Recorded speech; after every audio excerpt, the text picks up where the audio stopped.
Halo teman-teman properti, kembali berjumpa dengan saya Willy Steven di channel Deal with Willy. Nah, buat teman-teman yang merayakan hari Idul Fitri, saya mengucapkan minal aidin wal faizin, mohon maaf lahir dan batin. Ya, kita masuk ke topik kali ini ya, bagaimana cara beli properti pasca lebaran ya, atau ya yang jelasnya adalah ketika kita sudah mendapatkan uang THR. Bagaimana tips-tipsnya?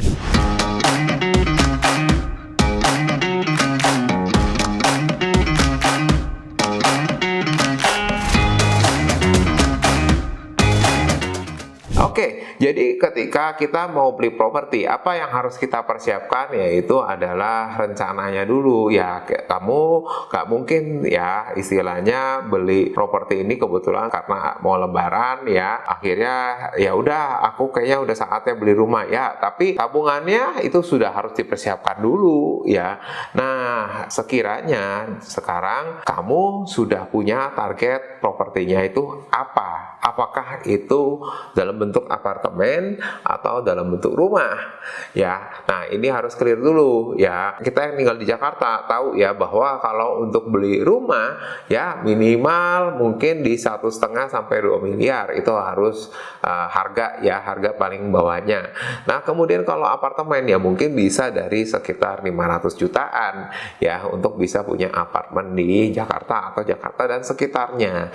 Nah, itu dulu yang harus jelas. Nah, kemudian selain itu yang penting juga adalah ya apa rencana kamu ya yang sudah kamu persiapkan ya. Apakah kamu sudah nabung uang DP-nya terlebih dahulu ya, karena kita masuk ke momen lebaran sekarang. Sebenarnya ya selama 1 tahun kamu kerja dari lebaran tahun sebelumnya sampai sekarang ini ya, ini ada kesempatan ekstra ya, namanya uang THR ya. Uang THR itu sebenarnya dari kerja kita juga, bukan sekedar bonus yang datang dari langit, benar nggak?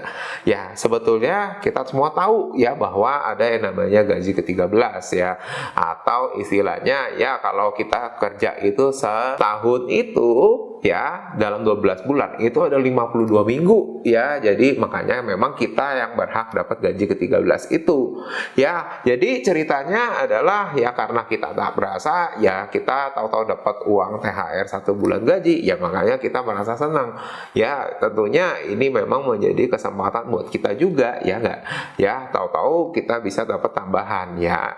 Ini yang bisa menambah uang DP kita. Nah, jadi kembali lagi, uang DP ini yang ditambah ini seberapa besar menambahnya dengan jumlah yang sudah ada dulu sebelumnya ya. Contoh, kalau kita mau beli tadi rumah sekitar 1,5 miliar ya, kalau DP-nya sekitar 15-20% ya, berarti antara 225 sampai 300 juta rupiah ya. Berapa uang DP-nya sudah ditabung ya? Kalau misalkan THR-nya dapat sekitar katakanlah 10 atau 20 juta ya, tentu aja sudah harus ada tabungannya dulu ya. Nah, kemudian baru ditentukan ya dengan propertinya ya. Kalau misalkan tadi mau belinya apartemen yang 500 juta ya, tentunya pasti persiapannya lebih mudah, lebih ringan ya. Bisa mulai dari DP-nya katakanlah dari berapa, 75 sampai 100 juta ya. Itu tentu semua yang harus kamu persiapkan ya, bagaimana kamu bisa beli properti setelah lebaran ini ya. Setelah lebaran juga merupakan momen yang cocok karena kita mulai restart lagi kehidupan kita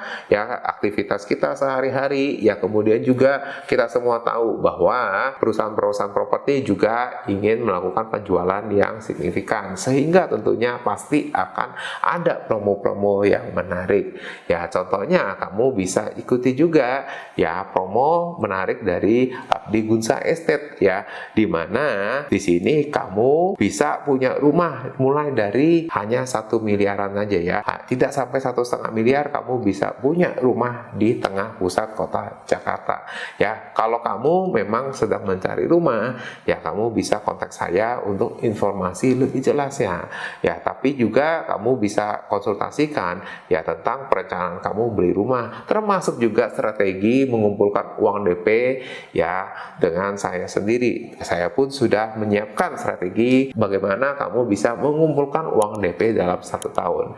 Ya, oke. Sekian sharing dari saya pada kesempatan kali ini. Kalau kamu suka, jangan lupa like dan subscribe ya channel ini. Aktifkan lonceng notifikasinya supaya kamu tidak ketinggalan video saya selanjutnya.